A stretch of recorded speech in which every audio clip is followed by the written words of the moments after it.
नमस्ते साथियों। Class 10th में फर्स्ट लेसन पढ़ रहे थे अपन हिस्ट्री का।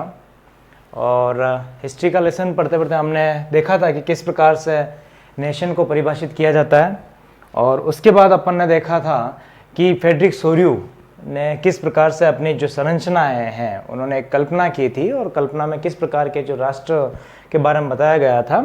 बहुत सारी पेंटिंग्स के बारे में अपन ने पूरा पढ़ा था कि कितने देशों से ये सारे इंस्पायर होते हैं सारे देश, और फ्रेडरिक सोर्यू सोचते हैं कि सारे जो कंट्रीज़ हैं वो मोनार्की सिस्टम छोड़ के आगे बढ़ रहे हैं। उसके बाद में हमने पूरी पेंटिंग को डिस्क्राइब किया था, एक एक चीज़ उसको समझी थी। और 1789 में जो फ्रांस रिवॉल्यूशंस होता है उसके बारे में कुछ ब्रीफ नॉलेज किया था अपन ने।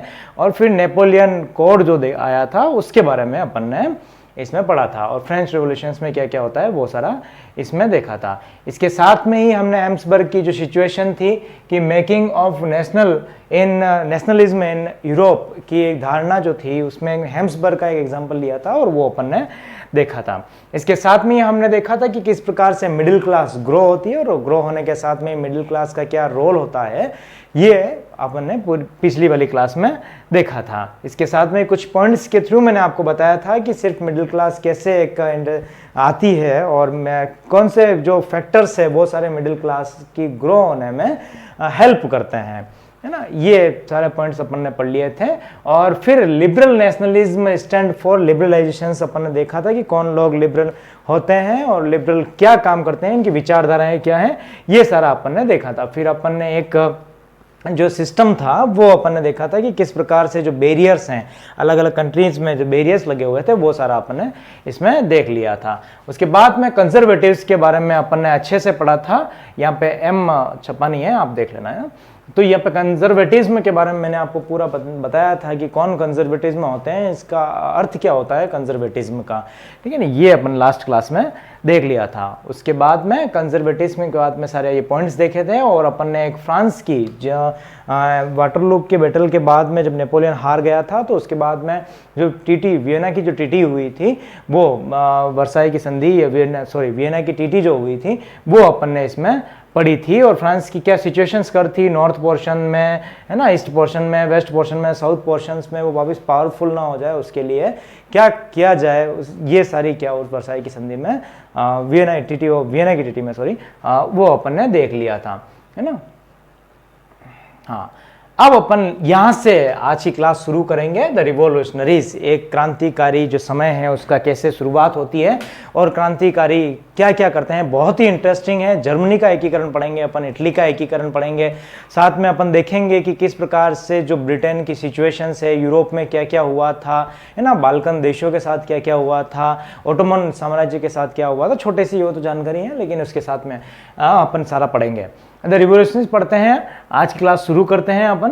और इसमें अपन देखते हैं कि इन 1815 सीक्रेट सोसाइटी, देखिए मैंने आपको बताया था कि जब टीटी हुई थी वियना की तो एक बहुत ही बड़ी टीटी थी, और कंजर्वेटिव्स में जो लोग थे वो सारे आ गए थे। लेकिन जब जिन लोगों के दिमाग में ये बात आई कि नेशनलिज्म की जो धारणा थी, ये दिमाग में जो बात आई उन लोगों के, तो कोई ना कोई वर्ग तो एक सामने आया ही था। उन्हीं वर्गों में बहुत सारे ऐसे लोग थे जो क्या है इस प्रकार की सोसाइटीज बना रहे थे, यानी कि इसको कहते हैं गुप्त सोसाइटीज।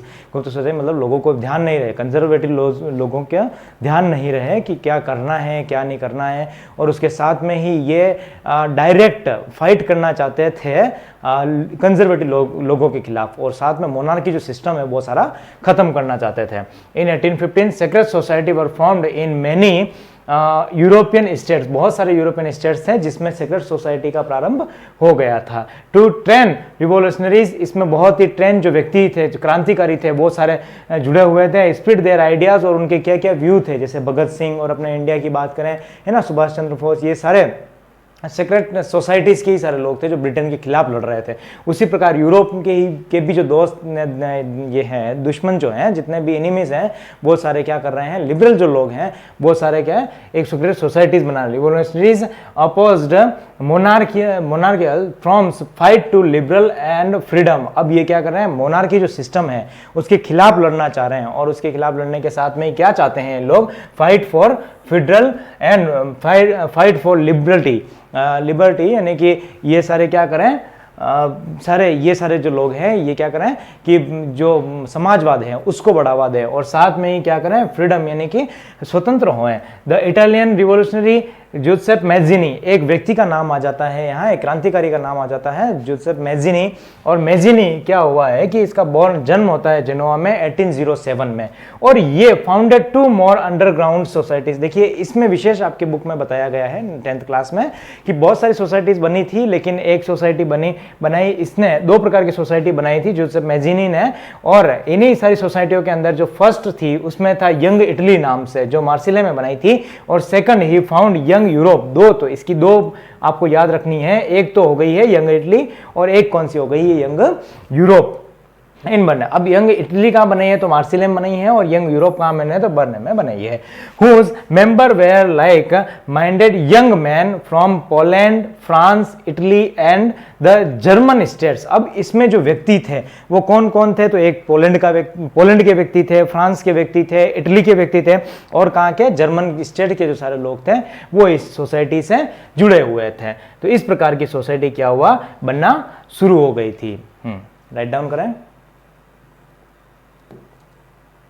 चलो, ये जूसेप मैज़िनी है, इसके बारे में अपन पूरा पढ़ते हैं कि जूसेप मैज़िनी कौन था, कहाँ से आया, क्या इसने किया। तो जूसेप मैज़िनी ये आप देख रहे हैं, ओरिजिनल फोटो है इनका जूसेप मैज़िनी का, और he was an Italian revolutionary. अब ये जो एक क्रांतिकारी था, कहाँ का था, तो सबसे पहली बात है कि ये इटली का था। He was born in Genoa in 1807। पहली स्लाइड में मैंने बात की थी कि 1807 में इसका क्या होता है, जन्म होता है। He become a member of the secret society of Carbonari. देखिए ये कार्बोनरी एक सोसाइटी थी, इसने कौन सी सोसाइटी बनाई, तो 2 सोसाइटी, यंग यूरोप और यंग इटली, है ना, 2 सोसाइटी बनाई थी। अब इस परंतु ये किससे जुड़ा हुआ था, तो ये जुड़ा हुआ था कार्बोनरी संस्था से, यानी कार्बोनरी एक सोसाइटी ग्रुप था, सेक्रेट सोसाइटी थी, उससे जुड़ा हुआ था। As a young man of 24, ये 24 साल का व्यक्ति था, he was sent to Aline in 1831 to attempting a revolution in Liguria। जब ये 24 ईयर का था तो लिगुरिया में पहली बार इसने क्या किया कि एक क्रांति में, मतलब एक रिवोल्ट में इसने भाग लिया था। He subsequently founded 2 more underground societies, जो मैंने आपको पहले बता दी थी। यंग इटली नाम से एक था जो मार्सिले में बनाया गया था, एंड देन यंग यूरोप नाम से इसने क्या किया था, बनाया था इन बर्नी, whose member were like, ये वही बात आ गई, कौन कौन से लोग थे, तो पोलैंड के लोग थे, फ्रांस के लोग थे, इटली के लोग थे और जर्मन स्टेट्स के लोग थे। देखिए बहुत ही बढ़िया बात यहाँ पे बताई गई है। मैज़िनीज रिलेटेंस of oppositions to monarchy and his visions to democratic republic fight and to conservatism। अब ये क्या कह रहे हैं कि जो मैज़िनी जो था ये मोनार्की सिस्टम के बिल्कुल खिलाफ था, और साथ में ही ये जो था ये क्या चाहता था, तो गणतंत्र चाहता था। ये या तो हो संविधान बनाया जाए किसी कंट्री में, और संविधान बनाने के साथ साथ में डोमिनिक लोकतांत्रिक हो, और लोकतांत्रिक के साथ में क्या हो, रिपब्लिक हो, यानी गणतंत्र हो। गणतंत्र और लोकतंत्र यानी जनता द्वारा जो भी शासक हो वो चुना गया हो, और साथ में रिपब्लिक यानी गणतंत्र, यानी जनता का शासन वहां पर हो। फाइट एंड कंजर्वेटिज्म की जो विचारधारा है उसके खिलाफ हो, है ना। अब ये देखिए मेटरनिक एक व्यक्ति था, जो मेटरनिक क्या कह रहा था कि ये जो व्यक्ति है कौन, Giuseppe Mazzini, described him as the most dangerous enemy of our society. और थोड़ा सा कट गया है ये, है ना, हाँ, ये यूं कह रहा है most dangerous enemy of our society. ये मैज़िनी जो ये मेटरनिक है ये कह रहा है कि ये जो जूसेप मैज़िनी है ये हमारे समाज के लिए बहुत ही खतरनाक व्यक्ति है। ठीक है, क्लियर, नोट डाउन करें।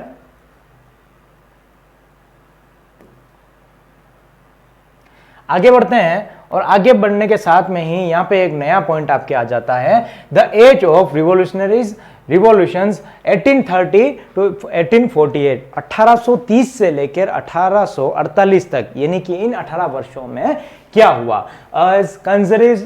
Conservatism regimes tried to consolidate their power, liberalism and nationalism come to be increasingly associated with revolutions in many regions in Europe such as the Italy, Germany state। जब इस समय में 1830 से 1848 तक क्या हुआ, बहुत सारे जो यूरोप की जो कंट्रीज थी, जिसमें से जैसे कि देखिए अपन इटली की बात करें, जर्मन की बात करें, बहुत सारे स्टेट आएंगे, है ना, वो सारे क्या है इसमें जुड़ने लग गए थे। उसी के साथ में Ottoman Empire, Ireland and the Poland, है ना, ये सारे कंट्रीज क्या हो गए थे कि देखिए एक नेशन की भावना आ गई थी उन लोगों के बीच में, और ये सारे क्या है इस युद्ध में जुड़ गए थे। मतलब अब ये चाहते थे कि सारा क्या हो, फ्रीडम हो और फ्रीडम हमें मिले।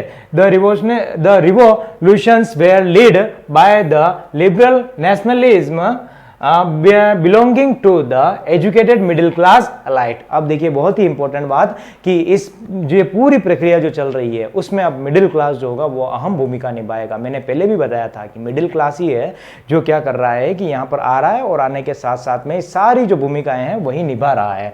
मतलब जो नेशंस की भावना लाता है, जो अपने फ्रीडम की भावना लाता है, जो ये कहता है कि ह्यूमंस को राइट मिलने चाहिए, वोटिंग की पावर मिलनी चाहिए, डेमोक्रेटिक होना चाहिए, तो ये सारी चीज़ें कौन लेके आ रहा है, तो यही लेके आते हैं मिडिल क्लास में। Among whom were professors, इसमें देखिए कौन कौन से लोग जुड़े हुए हैं, मैंने पहले भी बताया था, professors, school teachers, clerk and member of the commercial middle classes. अब देखिए प्रोफेसर थे, उसमें स्कूल टीचर्स थे, क्लर्क थे, जो व्यवसाय के जो व्यक्ति थे, कॉमर्शियल, वो सारे थे, ये मिडिल क्लास थे। The first upheaval took place in France in July 1830. The Bourbon kings who had been restored to power during the conservative reactions after 1815 were now overthrown by liberal revolutionaries who installed a constitutional monarchy, very important constitutional monarchy, with Louis Philippe at his head। देखिए अब ये क्या कहना चाह रहे हैं कि ये घटना शुरू होती है 1815 से। कब से शुरू होती है? 1815 से ये घटना शुरू होती है, और इसमें जो नेपोलियन को हरा चुके थे, वियना की जो संधि हुई थी, वियना की जो ट्रीटी हुई थी वाटरलू के बैटल के बाद में, तो उसमें क्या किया गया, बर्बन किंग जो था, देखिए मैंने आपको बताया था कि जो उनका वियना की ट्रीटी में टोटली हुआ क्या था, सारा अंडू कर दिया था। मतलब नेपोलियन ने जितना भी काम किया वो सारा क्या कर दिया, अंडू कर दिया। तो अब ये जो है कौन, ये बर्बन किंग, पहले वही बर्बन एम्पायर ही था वहां पे, तो उसको वापस यहां पे बिठा दिया। कहां बिठा दिया? तो फ्रांस में बिठा दिया था। लेकिन अब क्या लोग, जितने भी लिबरल लोग थे, मतलब जो समाजवादी जो सोच रखते थे, वो सारे क्या कर रहे हैं, इसको हटा दिया है, और अब क्या लाना चाह रहे हैं, कॉन्स्टिट्यूशनल मोनार्की। कॉन्स्टिट्यूशनल मोनार्की मतलब ऐसा एक राजतंत्र तो हो लेकिन उसमें कॉन्स्टिट्यूशन हो, जैसे कि जो नेपोलियन ने बनाया था वो सारा क्या था, कॉन्स्टिट्यूशन मोनार्की था। मतलब राजा तो हेड तो वही था, डायरेक्टरी पूरी उसके साथ में हाथ में आ गई, लेकिन साथ में क्या किया था उसने, एक कॉन्स्टिट्यूशन बनाया, इसके अकॉर्डिंग मैं सारा क्या करूंगा, काम करूंगा। तो ये कॉन्स्टिट्यूशन मोनार्की विथ, अब ये कौन बनाता है, इसको तो हटा दिया, बर्बन वंश को, ये इस क्रांति में हटा दिया है ना, 1815 के बाद 1830 की बात हो गई थी, और ये इसको हटा दिया, और इसको क्या कर दिया, किसने हटाया, तो ये लिबरल जितने भी लोग थे उसने इसको हटा दिया। अब विथ लुइस फिलिप, अब लुइस फिलिप जो है उसको क्या किया, सर्वोच्च उसका फ्रांस का शासक घोषित कर दिया और उसको बिठा दिया। अब ऐसा वापिस मेटरनिक आ जाते हैं। एक तो वो जोसेफ मेज़िनी के लिए कहते हैं, ये कहते हैं कि ये हम समाज के लिए सबसे खतरनाक व्यक्ति है। अब इसके लिए क्या कह रहे हैं, देखिए बहुत ही अच्छी बात कही मेटरनिक ने। Metternich once remark when France sneeze the rest of Europe just cold, मतलब कि जब फ्रांस को सर्दी होती है या जुकाम होता है तो छींकता पूरा यूरोप है। मतलब अगर कोई परेशानी सिर्फ फ्रांस को हो रही है तो इन यूरोप के सारी कंट्रीज को क्या होने लग जाएगी, परेशानी होने लग जाएगी। द जुलाई रिवॉल्यूशन, अब यही जो घटना मैं आपको बता रहा था, देखिए इसमें दो प्रकार की घटनाएं हैं। एक तो हो जाएगी जुलाई, JULY, जुलाई रिवॉल्यूशनरी, है ना, जुलाई रिवॉल्यूशनरी, और एक हो जाएगी ग्रीक रिवॉल्यूशनरी, है ना, ये ग्रीक रिवॉल्यूशनरी हो जाएगी एक, और एक जुलाई। जो अपन ने पूरा पढ़ा है ये है July revolutionary. The July revolution spread and uprising in Brussels, इसका प्रभाव कहां पड़ा, तो ब्रुसेल्स में पड़ा, which the lead to Belgium break away from the United Kingdom. और ये बेल्जियम ने क्या किया कि ये यूनाइटेड किंगडम के साथ जुड़ा हुआ था, फॉर द नीदरलैंड, नीदरलैंड के सहारे ये सारा जुड़ा हुआ था यूनाइटेड किंगडम से, जो अब क्या हो गया, अलग हो गया, यानी फ्री हो गया। देखिए भाव तो यहाँ से भी आ गए थे, इनके जो सारे इंस्पायर हुआ था, ये कहाँ, फ्रांस से इंस्पायर हुआ था। और मैंने अभी आपको बताया था कि ये सारे क्या है, घटनाएं शुरू हो गई है यूरोप में। अब तो यूरोप में जैसे ही घटनाएं शुरू हुई है तो अब छोटे छोटे जो राष्ट्र हैं उसमें शुरू हो गई। सबसे पहले फ्रांस में हो गई, लिबरल लोग यहाँ आ गए और इसको हटा दिया और लुई फिलिप्स को यहाँ पे बिठा दिया। और उसके साथ में क्या देखें, बेल्जियम की बात देखें, बेल्जियम ने क्या किया है, सारा यहाँ पे यूनाइटेड किंगडम से अलग हो गया जो नेदरलैंड से जुड़ा हुआ था। नोट डाउन कर लो।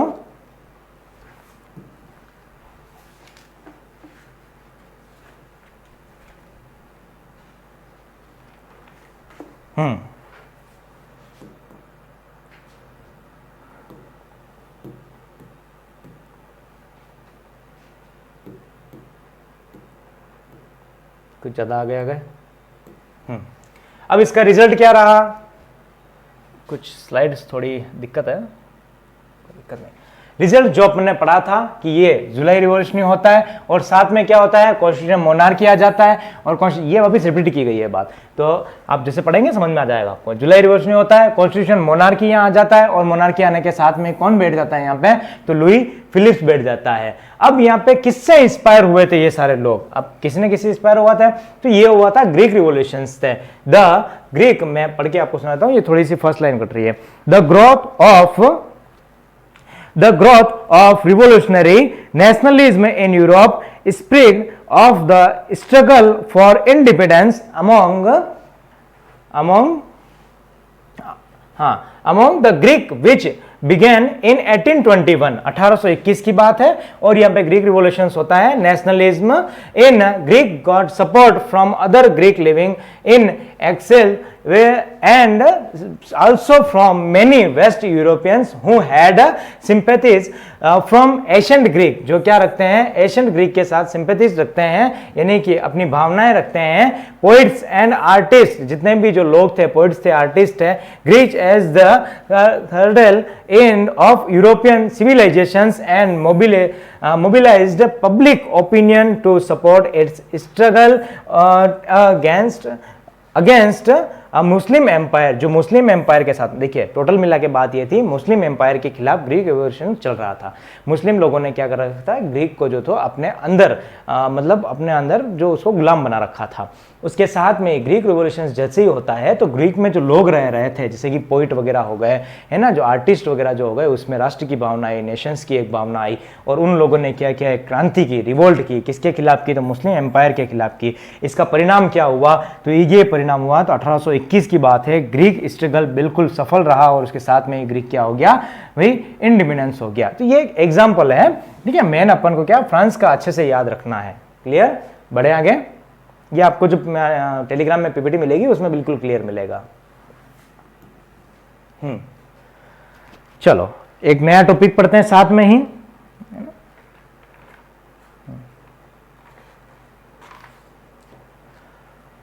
हाँ, the romantic imaginations and Nations feeling. अब जो रोमांटिक एक इसकी इमेजिनेशन है और नेशनल फीलिंग्स है, छोटी छोटी घटनाएं अपन पढ़ रहे हैं इस लेसन में, छोटी छोटी घटनाएं दे रखी है। इसके साथ में ही अपन देखिए ये पढ़ते हैं कि राष्ट्र की भावना कैसे आती है, नेशनलिज्म। उससे पहले मैं आपको एक छोटी सी पोलैंड की कहानी सुना देता हूँ। देखिए पोलैंड में क्या हुआ था कि पोलैंड वासी जो थे, पोलैंड को क्या कर रखा, रशिया को और स्विट्जरलैंड को, इधर बहुत सारे पार्ट में बांट रखा था। तो पोलैंड वासी अब कहाँ जाए, तो पोलैंड वासियों ने सोचा कि हम क्या करें कि जो चर्च है वहाँ पर ही सारे लोग इकट्ठे होते हैं, तो वहाँ इकट्ठे होने के साथ में ही हम अपनी राष्ट्रभाषा, अपना राष्ट्रीय गान और राष्ट्रीय संगीत जो है, राष्ट्रीय नृत्य जो हैं, वो सारे क्या करें, पोलैंड के जो हैं पोलिश भाषा है वो बोलें और उनको सुनाएं और प्रेरित करें। उसके साथ में ही क्या हो जाता है, रशियन सैनिक वहाँ आ जाते हैं और रशियन सैनिक आने के साथ में ही उनको क्या करते हैं, प्रेशराइज करते हैं, स्कूलों में प्रेशराइज करते हैं, कॉलेजेस में प्रेशराइज करते हैं कि रशियन लैंग्वेज आपको बोलनी है। और इसके साथ में ही क्या हो जाता है, पोलैंड जो है उस पर दबाव बनाया जाता है और उसको प्रेशर किया जाता है कि रशियन भाषा का यूज किया जाए। इसके साथ में ही जब दोनों के बीच में भिड़ंत हो जाती है और रशिया की जो सेना है उन पोलैंड वासी को वहां से निकाल देती है, लेकिन इस समाज के बीच में नेशन की भावना आनी शुरू हो गई थी। तो अब कैसे आती है, तो ये romanticism, a cultural moment which search to develop a particular from national sentiments, यानी कि नेशनल की, राष्ट्र के प्रति प्यार आना, राष्ट्र के प्रति विचार आना, राष्ट्र के प्रति एक भावनाएं अपनी जागृत होना, ये सब क्या है इसमें आना शुरू हो गई थी। Romantic artist and poet generally criticised the glorifications of reasons and science and focused instead on emotions। अब ये जितने भी पोइट वगैरह जो लोग थे, आर्टिस्ट जो लोग थे, पोइट जो थे, जनरली क्या क्रिटिसाइज्ड करते थे, glorifications, reason the scientist and focused on stand to emotions, उनके भाव जो हैं वो व्यक्त हुए और व्यक्त होने के बाद वो अपनी बुक्स में लिखें या समाज में प्रेरित करें, है ना, समाज में सभी लोगों को सुनाएं और अपनी भावना एक जागृत करें। Institutions and mystical feelings, their effort was to create a sense of shared collectives heritage to common culture past. अब ये लोग क्या कह रहे हैं कि आप लोग अपने इतिहास को मत भूलो, आप लोग अपने कल्चर को मत भूलो, और आप लोग क्या करें, अपने इतिहास की गाथाओं को बयान करते रहें, अपने कल्चर के बारे में सोचें, और साथ में ही अपनी जो मातृभाषाएं हैं वो सारी क्या करें इसमें बोलें, और क्या करें, हेरिटेज जो इतिहास है अपना, जो सारी संस्कृति है, जितनी भी हमने गाथाएं कर रखी है, वो सारी क्या करें लोगों तक पहुंचाने का कार्य करें। The other romantics as the German philosopher to here G Herder claimed that true German culture was to be discovered among the common people. It was through folk song. अब ये एक जर्मन क्या कर देते हैं, फिलोसोफर आ जाते हैं और ये राष्ट्र के प्रति एक भावना जागृत करते हैं, और ये लोगों को कहते हैं कि आप क्या करें, अपनी जो फ्लोक सॉन्ग है उसको गाएं, फ्लोक पोइट्री, जितनी भी पोइट्री है, फ्लोक पोइट्री है, वो सारी गाएं, और फ्लोक डांस, जितने भी आपके फ्लोक डांस हैं वो सारे करें।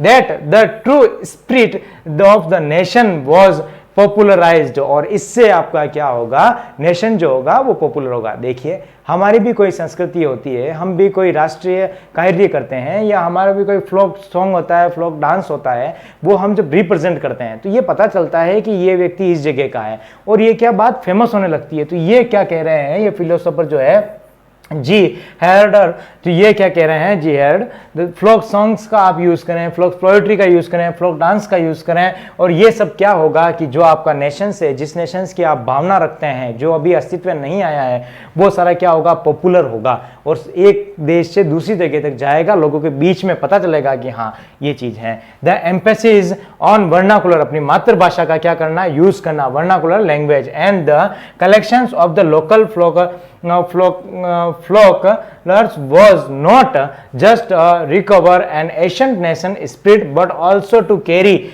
a modern nationalism message to large audience who were mostly literate। अब आप जितने भी जो पढ़े लिखे लोग हैं, जितने भी जो बुद्धिजीवी वर्ग हैं, उन सबके साथ में क्या करना है, आपको मातृभाषा का यूज करना है, और साथ में ही आप जितने भी आपके फ्लोक डांस है, फ्लोक जो सॉन्ग है, फ्लोक पोएट्री है, ये सभी क्या करना है, आपको शेयर करना है, और ज्यादा से ज्यादा लोगों तक, जितनी ज्यादा हो सके, लार्ज ऑडियंस को अपने साथ में जोड़ना है ना। हाँ, यहीं पे आ जाता है Kurpinski for example celebrate the national struggle through his operas and music, turning folk dance like the polonaise and mazurka into nationalist symbol. इसने क्या किया, केरोल ने अपने राष्ट्र को जो फ्लोक डांस है, फ्लोक सॉन्ग्स है, फ्लोक पोइट्री है, उसको गाने के लिए, फ्लोक म्यूजिक जो है उसको गाने के लिए क्या किया, प्रेरित किया, और पेलोनेज और मजूरका जो है राष्ट्र को समर्पित किया। हाँ, अब देखिए, language to played an important role in developing nationalist sentiments. जो लैंग्वेज होती है ये बहुत ही अहम भूमिका निभाती है किसी भी राष्ट्र के निर्माण के लिए। After Russian occupations the Polish language was forced out the school and the Russian language was imposed everywhere। जब कब? जब मैंने आपको पोलैंड की अभी एक स्टोरी सुनाई थी, तो उसमें कहा था कि रशियन जितना भी है, रशिया जो पूरी कंट्री है, उसने क्या किया, पोलिश भाषा को हटाया और रशियन लैंग्वेज को उसको क्या किया कि फोर्स किया कि वहां पे सारे स्कूल में सभी जगह चले। तो ये लिखा हुआ है कि पोलिश लैंग्वेज को उसने क्या फोर्स आउट किया, दबाव के साथ में उसको बाहर निकाल दिया। तो यही तो लोग सारे जो थे, वो सारे लोग क्या हो गया कि नेशंस की भावना यहाँ आने लग गई, है ना। हाँ, स्कूल्स में और रशियन लैंग्वेज इम्पोज्ड एवरीवेयर, और सभी जगह क्या रशियन लैंग्वेज सारी इम्पोर्ट कर दी, ये इम्पोर्टेंट कर दी उसको कि यहाँ पे आपको रशियन लैंग्वेज का ही यूज करना है। नोट डाउन कर लो।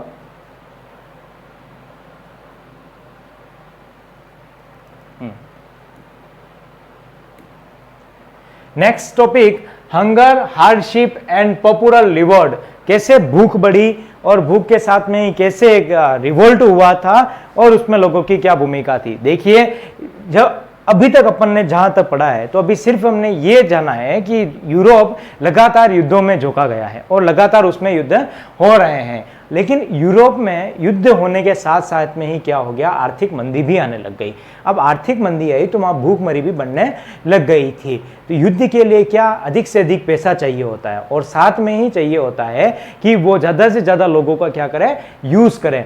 तो उसके साथ में Europe faced economic hardship in the 1830s। The first half of the 19th century shows an enormous increase in populations all over Europe. The rise of food price or a year of bad harvest led the widespread populism in town and countries. ये क्या हुआ, बहुत ही ज्यादा क्षेत्र में एक भूखमरी बढ़ने लग गई थी और साथ में ही क्या हुआ कि फूड की जो प्राइसेस थी वो सारी क्या हो गई, इंक्रीज होने लग गई। क्यों हुई? क्योंकि पूरे यूरोप में जो पॉपुलेशन था ये समय के साथ में और बढ़ गया। और हमने ये भी देखा कि पूरा यूरोप जो है इस समय कहां झोंका हुआ था, तो पूरे युद्ध में लगा हुआ था, है ना। हाँ, स्प्रेड, हाँ, इन 1848 food shortage and widespread unemployment brought the populations of Paris out on the road। और इसके साथ में ही क्या हुआ, 1848 की वो समय है जब फूड की शॉर्टेज होने लग गई, यानी खाने की कमी होने लग गई और वाइड स्प्रेड बहुत ही बड़ी संख्या में अनएम्प्लॉयमेंट बढ़ने लग गया। और साथ में ही क्या हुआ, पॉपुलेशन जो थी लगातार बढ़ रही थी। इसके साथ में ही पेरिस के जो लोग थे वो सभी सड़कों पे उतर आए कि राजाओं की जो गलत पॉलिसी है उसके अगेंस्ट हम जाएं। The year 1848 was one such year, और इसमें से एक वर्ष था 1848 का। Food shortage was widespread, unemployment brought the populations of Paris on the roads, barricades were erected and Louis Philippe was forced to flee। अब ये क्या हो गया, सारी जो जनता थी पेरिस की वो सभी सड़कों पे आने लग गई और क्या चाहती थी वो कि सरकार की जो गलत पॉलिसीज हैं सरकार को हटा दिया जाए। सरकार यानी कि जो लुइस को बिठाया गया था उसमें, लुई फिलिप को, according to monarchy, constitution monarchy system के अनुसार, तो वो उसको क्या कर दे, भागने की सिचुएशन कर दे। लेकिन अभी कहा, फिर उसने कहा रुको रुको थोड़ा सा इंतजार करो, मैं कुछ ना कुछ करता हूं। तो इसने क्या किया, national assembly proclaimed as republic, national assembly को गणतंत्र घोषित कर दिया। साथ में ही granted suffrage to all adult man about 21, सभी को 21 वर्ष से जो अधिक आयु के वर्ग बच्चे हैं या लोग हैं उन सभी को क्या कर दिया, वोटिंग की पावर देने लग गए। Guaranteed to right to work, सभी को राइट टू वर्क का जो है वादा किया गया। National workshop to provide employment were set up, और साथ में क्या किया, नेशनल वर्कशॉप यानी कि बड़ी एक संस्थाएं खोली गई, यानी केबिन, जैसे कि अपने कैंप खोलते हैं ना समय समय पर, वैसे कैंपिंग होने लगी। और वो क्या करती थी कि जो जरूरतमंद लोग हैं, जो लोग काम करना चाह रहे हैं, उसको क्या प्रोवाइड करें, एम्प्लॉयमेंट प्रोवाइड करें। नोट डाउन कर लो।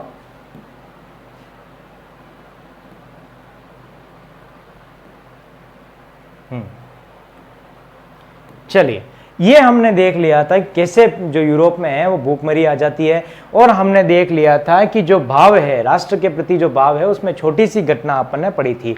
उसके साथ में ही देखिए अब अपन पढ़ते हैं फ्रैंकफर्ट पार्लियामेंट।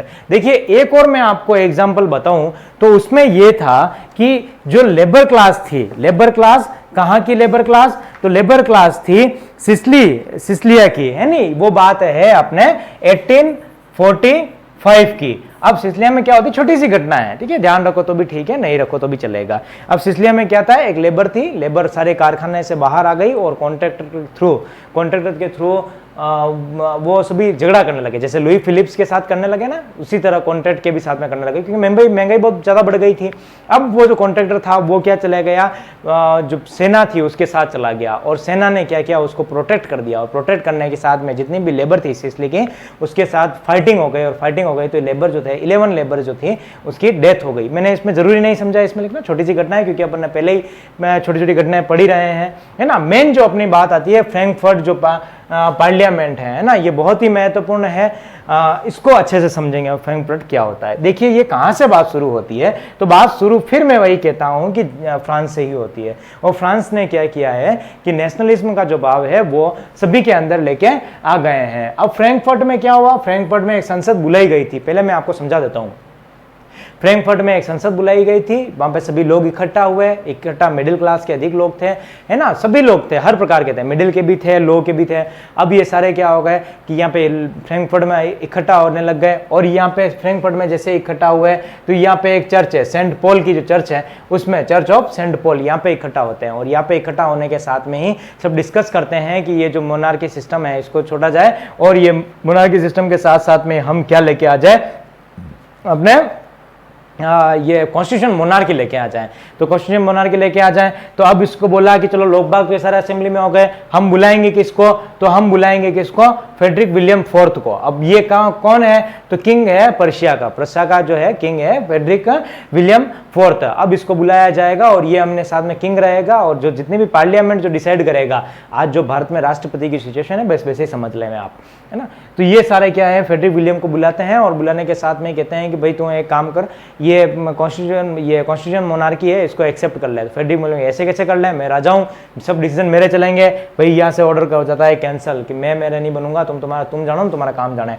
इसके साथ में क्या हो जाता है कि भाई ये फ्रेडरिक विलियम तो चला जाता है, और उसके साथ में देखिए जब कोई भी समान जो लोग होते हैं ना, समान थिंकिंग वाले लोग, वो कभी भी एक निर्णय पे नहीं पहुंच सकते। आप भले सारे प्रोफेसर को एक साथ बिठा दो तो वो कभी भी एक निर्णय पे नहीं पहुंच पाएंगे। वही हुआ, सारे मिडिल क्लास एक तरफ बैठ गए, और यहाँ पे क्योंकि मिडिल क्लास ज्यादा थे तो जितने भी जो लोअर क्लास के लोग थे उनकी बातों को माना ही नहीं गया असेंबली में, और इनके बीच में क्या हो गया, डिस्प्यूट हो गया तो सेना आ गई, और सेना आ गई तो इन सबको मार के बाहर भगा दिया।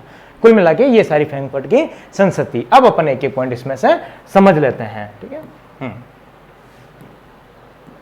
हाँ, इन द जर्मन, और ये देखिए एक और बात ध्यान रखनी, ये फ्रैंकफर्ट भाई पूरी तो अपन ने कहानी सीख ली, लेकिन अब यही पता नहीं फ्रैंकफर्ट संसद हुई क्यों थी। तो ये बेसिक सी बात है कि ये जर्मन जो है, जर्मन इसको एकीकृत करने के लिए हुआ था, है ना। और जर्मन में मैं आपको आगे बताऊंगा क्या सिचुएशंस थी, है ना, जो नेपोलियन छोड़ के गया था, वो वहीं से जर्मन की जो है, नेपोलियन ने ही जर्मन का बीज बो दिया था। आप ये कह दे में कि भाई जो सारे कांड कर दिए थे वो नेपोलियन पहले ही करके चला गया था, अभी जर्मन के लोग सारे आके इसका एकीकरण करेंगे। In the German regions, a large number of political associations whose members were middle class, professionals, businessmen, and prosperous artisans come together into city of Frankfurt and decided to vote for all German National Assembly। अब ये क्या करेंगे, सभी जो middle class के लोग हैं जिनका नाम लिया गया था, प्रोफेसर्स थे, बिजनेसमैन थे और टीचर्स थे, सभी जो लोग हैं मिडिल क्लास में, जितने मैंने आपको पहले ही बताए थे, तो वो सारे लोग यहाँ पे आ गए वोटिंग के साथ, कि हम वोट मतलब निर्वाचित होके यहाँ आए थे ना। हाँ, वोट ऑन 18 मई 1848 का वो दिन था जब ये सभी लोग फ्रैंकफर्ट में आ गए थे। फ्रैंकफर्ट एक जगह है, वहां पे सारे आ गए थे। 831 elected representative marched in the festive processions to take their places in the Frankfurt Parliament, convented in the Church of St. Paul। ये सभी जो 831 लोग थे जो इलेक्टेड होके आए थे। मेन इंपॉर्टेंट बात देखिए, मैंने आपको बताया था अभी है ना। वहाँ पे सारा जो ये मोनार्की सिस्टम था वो क्या है, 21 साल से अधिक के लिए हम क्या करेंगे, वोटिंग करेंगे। तो ये भी अपन लास्ट स्लाइड में पढ़ा है। तो ये क्या है, इलेक्टेड होके आए थे, सभी रिप्रेजेंटेटिव थे और ये फ्रैंकफर्ट पार्लियामेंट में इकट्ठे होते हैं। और ये फ्रैंकफर्ट पार्लियामेंट कहाँ चल रही थी, तो चर्च ऑफ सेंट पॉल में चल रही थी। दे ड्राफ्ट, अब ये क्या करना चाह रहे हैं, तो ये सब ये करना चाह रहे हैं कि draft constitution for German nations and to be headed by a monarchy subject to the parliament. अब हम सब क्या करेंगे, एक कॉन्स्टिट्यूशन बनाएंगे और कॉन्स्टिट्यूशन बना के साथ साथ में ही हम जर्मन को जो है एकीकृत करने का काम करेंगे। अब इसके लिए कौन करेगा, when the deputies offered the crown on these terms to Frederick William IV, Kings of Persia. हम किसको बुलाएंगे, कोई ना कोई हेड तो होना चाहिए, है ना। बाकी पार्लियामेंट में जो कैबिनेट बैठी है, लेकिन कोई ना कोई हेड ही होगा।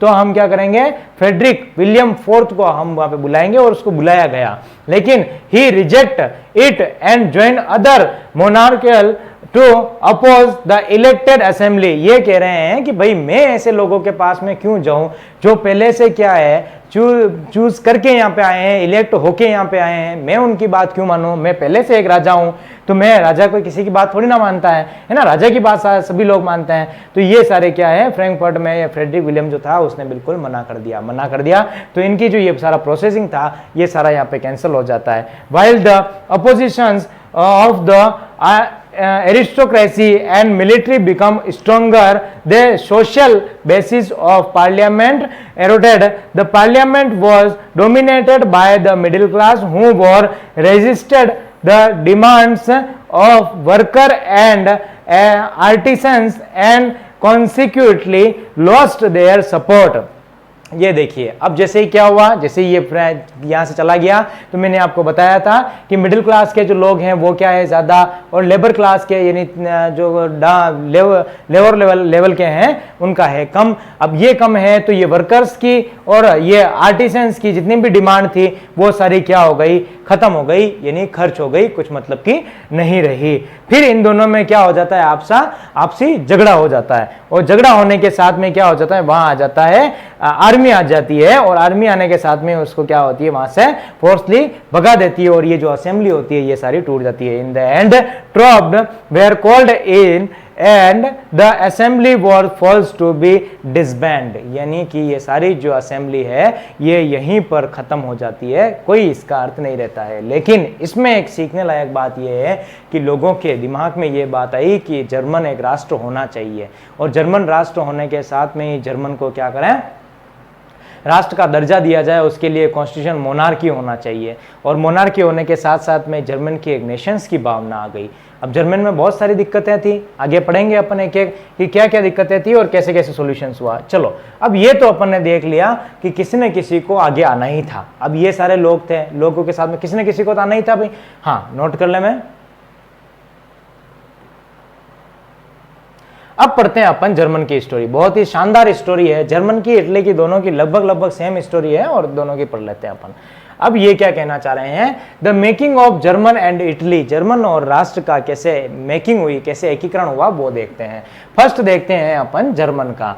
The newly developed middle class in Germany work to unite a number of German kingdom either defected by monarchies and the large land owning people into an individual national state which was to be administered by the elected body of the offices. जितने भी ये middle class के लोग थे वो सभी पहले Frankfurt की संसद में इकट्ठा हो गए थे।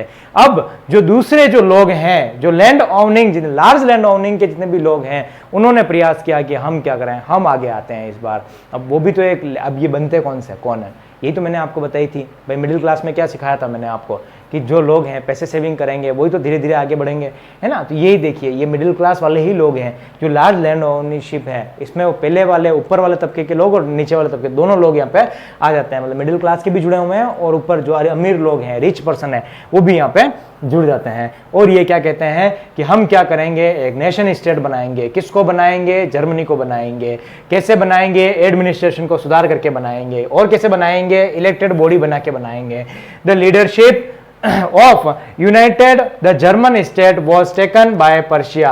अब हम पर्शिया जो लोग हैं, पर्शिया के जो लोग हैं, ये सारे क्या कर देते हैं, जर्मन की सारी कर्ता धर्ता जो है हम पर्शिया हम अपने हाथ में ले लेते हैं और सारी पर्शिया के नेतृत्व में ये सारे क्या करेंगे, काम करेंगे। अब पर्शिया का जो राजा था उसने फोन लगाया एक व्यक्ति को, उसने कहा यार वो बिस्मार्क आजा, तेरी बहुत ज्यादा जरूरत है और जर्मन का एकीकरण कर दें। बहुत ही ब्रेव है ना, चाणक्य कह सकते हैं इसको। तो इस प्रकार से व्यक्ति था। ओटोमन बिस्मार्क इंटेंडेड, बस इसके आने की देर थी। ये Otto von Bismarck intend to achieve the goal for unification with the help of the army and bureaucracy. Otto von Bismarck आया और आने के बाद उसको राजा को कहा कि सिर्फ मैं अकेला काम नहीं कर सकता, मुझे क्या चाहिए, आपकी आर्मी चाहिए और ब्यूरोक्रेसी, जितने भी ब्यूरोक्रेसी है, प्रशासन है, वो मेरे हाथ में होना चाहिए और आर्मी होनी चाहिए। बस आप ये दो चीज दे दो मेरे को, सब मैं कर लूंगा, सारा सेटलमेंट मैं कर दूंगा। उसने कहा ठीक है भाई, तू करना है तो ये ले ले। इन अ पीरियड ऑफ 7 ईयर, बस 7 सालों में 3 महान युद्ध किए और उसके साथ में तीनों ये जीत जाते हैं। The Persian army with the help of the Persian army with the help of the army of the German kingdom, Persia की और जर्मन की जो मिक्स की सेनाएं हैं वो सारे fight they 3 Wars and achieved their goals uniting Germany. और ये 3 युद्ध करते हैं और तीनों युद्ध में क्या करते हैं, पर्शिया की और जर्मन की जो आर्मी है दोनों सम्मिलित रूप से लड़ते हैं और सबको ऑस्ट्रिया को सबको भगा देंगे अभी, है ना, फ्रांस वगैरह को।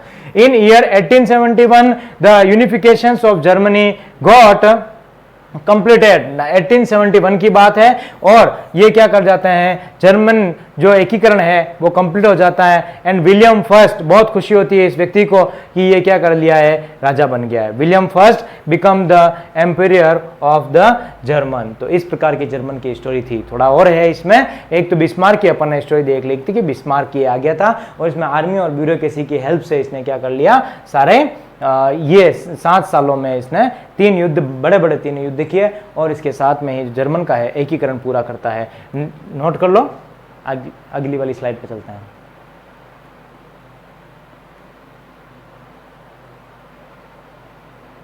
हाँ भाई, ये देखो बहुत ही इंपॉर्टेंट, पहले कैसा मैप था जर्मनी का, है ना, ये देखिए इस प्रकार से था, यहां से जुड़ा हुआ नहीं था, ये पूरा गैप अलग था, ठीक है ना, यहाँ वाला पूरा पोर्शन था, ये वाला था, है ना, ये तो चलो सेम ही है, यहाँ पे ये वाला पूरा पोर्शन था, तो ये सारे खाली थे और जर्मनी का एकीकरण हुआ। अब देखो आधा जर्मनी इधर आधा इधर, है ना, कोई सेट ही नहीं हो रहा है। फिर इसने क्या किया है, पूरा एक जर्मनी बना लिया, यहाँ की थोड़ी जगह यहाँ से ले ली, पूरी है पूरा और जर्मनी एकीकरण हो गया था। तो इतना फर्क आ गया था दोनों के मैप में, है ना, पहले वाला जर्मनी है और जब यूनिफिकेशन हुआ उसके बाद में ये हो गया था।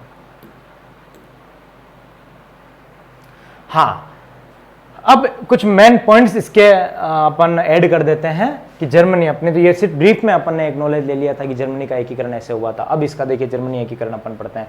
The unification of Germany happened in 4 stages, है ना। At first, at the beginning of the 19th century, Germany was not a unified country but a confederation of 39 autocratic states. अब ये बात शुरू होती है 19th सेंचुरी से, जब क्या जर्मनी जो है एक राष्ट्र की कल्पना हुआ करता था, यानी कि एक राष्ट्र था नहीं, सिर्फ कल्पना था। लेकिन उसके बीच में मैंने आपको बताया था कि उसमें एक बीच में एक राइन संघ बना दिया था। तो ये कितने स्टेट का था, 39 स्टेट का एक राइन संघ था। किसने बनाया था, तो नेपोलियन ने। इसीलिए मैंने पहले कहा था नेपोलियन ने क्या किया है, जर्मनी में बीज बो दिए हैं। किसके बीज बो दिए हैं, तो ये इसके जर्मनी एकीकरण के बीज बो दिए हैं। तो 39 स्टेट की ये पहले ही था और उसके बाद में क्या हुआ, एक धारणा शुरू हो गई कि जर्मनी में एकीकरण जो है हो सकता है। Second point, the confederations of 39 state from by Napoleon. ये भी अपनी बात बताइए, Napoleon Bonaparte was left untouched during the treaty of the Versailles in 1815। जो वर्साई, ये वियना की जो संधि हुई थी, है ना, 1815 में वर्साई के महल में हुई थी। तो ये सारी क्या हुई थी कि इसमें नेपोलियन के सारे काम तो अंडू कर दिए थे, मतलब वो सारे जितनी भी बर्बन वंश का था, मिश्र का था, वो सारी जो है खत्म कर दिया था कि वो वैसी की वैसी स्थिति में आ जाएगा। लेकिन अब यहाँ पे क्या किया है कि वर्साई की संधि में ये अनटच्ड रहने दिया। किसको रहने दिया, तो राइन संघ जो था उसको अनटच्ड रहने दिया। Economic third point, economic unifications followed political unifications in 1834 custom union Jalvorin, which allowed the movement of goods and trade without hindrance joined the 39 state and brought it down to 2। अब ये देखिए, जो जेलुरिन club बना दिया, मैंने आपको बताया कि इस प्रकार से क्या होता है, किसी भी प्रकार का कोई टैक्स नहीं लगता है जेलुरिन। और ये क्या हो गया कि ये 39 स्टेट में ही एक समान चल रहा था। अब एक समान चल रहा था मतलब यार राष्ट्र होना चाहिए, है ना। जब पूरे एक ही चीज चल रही है, करेंसी एक ही चल रही है, वहां पे टैक्स सिस्टम एक ही चल रहा है, तो राष्ट्र होना चाहिए, लेकिन फिर भी ये राष्ट्र नहीं थे। तो ये क्या है, यहाँ पे धारणा आ गई कि यहाँ पे होना चाहिए। The Frankfurt parliament in 1848 had met plan to make Germany a constitution monarchy but failed. 1848 में जर्मनी कॉन्स्टिट्यूशन बनाता है, कॉन्स्टिट्यूशन मोनार्की बनाता है, लेकिन 1848 में क्या होता है, वो फेल हो जाता है। Persian took on the leadership of the movement for national unification। जो भी ये राजनीतिक हलचल चल रही है वो सारा किसके हाथों में आ गई है, पर्शिया के हाथों में आ गई है। Was the architect of this process leadership unification it chief minister auto von Bismarck. किसके हाथों में सौंप देते हैं पर्शिया, तो ओटो वन बिस्मार्क के हाथों में सौंप देते हैं।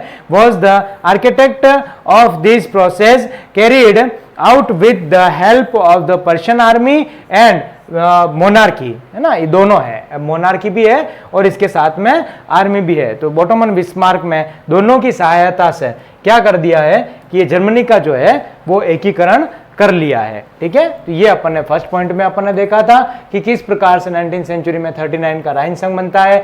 सेकंड में देखा था कि राइन संघ कौन बनाता है, तो नेपोलियन बोनापार्ट बनाता है।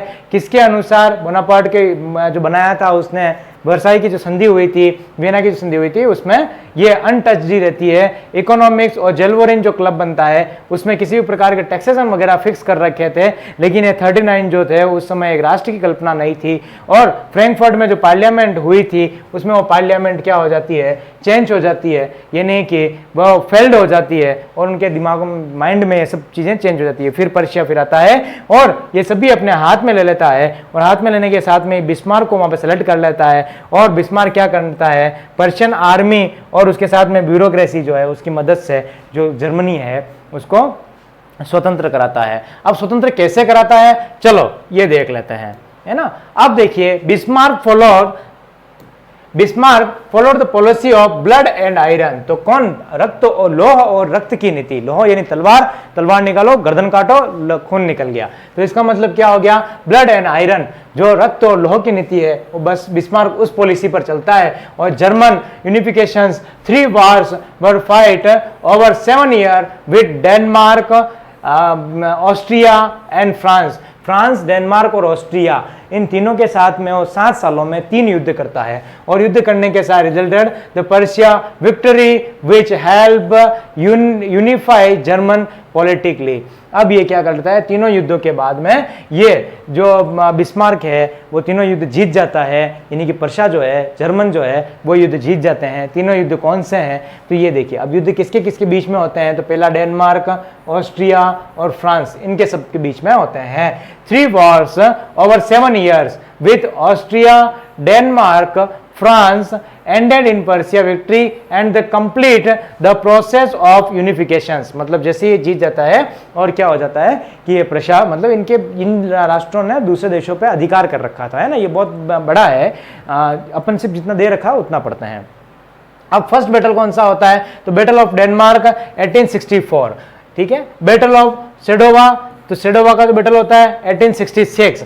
और सेडान, जो सेडन का जो युद्ध होता है 3 नंबर बैटल ऑफ सेडान 1870, है ना। 1864, 4 के बाद 2 साल का गैप आ गया और इसके साथ में क्या आता है, 4 साल का। आप ऐसे याद कर सकते हैं कि पहले 2 साल में, फिर 1864 याद कर ले में, फिर 2 1866, फिर 4 1870, तो ऐसे याद आपको हो जाएगा। इन जनवरी, बहुत ही खूबसूरत वो दिन था जनवरी का 1871, जब क्या हो गया, the Persian king William first उस दिन नहा धो के आया और was proclaimed German Imperial in the ceremony held at the Versailles. उस दिन वर्सेल की जो सेरेमनी थी उसी दिन उसने क्या किया, राष्ट्र को, जर्मनी को विश्व में समर्पित किया और उसको बताया कि जर्मनी एक राष्ट्र बन चुका है और नया राष्ट्र प्रभुत्व में आ चुका है। क्लियर, बहुत ही अच्छा एक एकीकरण था, हम कहें जर्मनी का एकीकरण, है ना। नोट डाउन कर लो। तो साथियों, आज अपन ने पढ़ा था, है ना, ये जर्मनी का एकीकरण, और इसी के साथ में नेक्स्ट क्लास में अपन कंप्लीट करेंगे इटली का एकीकरण और बाकी बचा हुआ पार्ट। इसके साथ में ही देख लेते हैं आज अपन ने क्या क्या कंप्लीट किया है। तो फर्स्ट